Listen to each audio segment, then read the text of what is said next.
خسيت صح؟ ايه رأيكم؟ خسيت؟ مش مهم رأيكم، ما يهمنيش.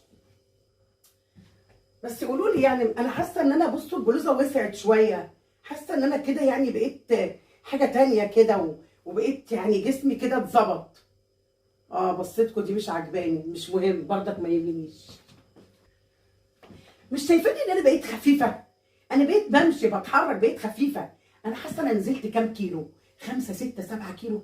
بقيت خفيفه والله يا جماعه، كانت ضيقه عليا. انتوا مش شايفين؟ ما عندكوش نظر خالص. طب قولي كلمه تنبر الخاطر، اي حاجه. هو انا مش باين عليا؟ يعني البلوزه دي مش وسعت شويه؟ مش عارفه صراحه. انا عامه انا مبسوطه من نفسي، وشايفه نفسي ان انا خسيت، وشايفه ان قله الاكل بالليل شويه صغيرين، اني ما باكلش خفيفه العيش، ان انا بقيت خفيفه.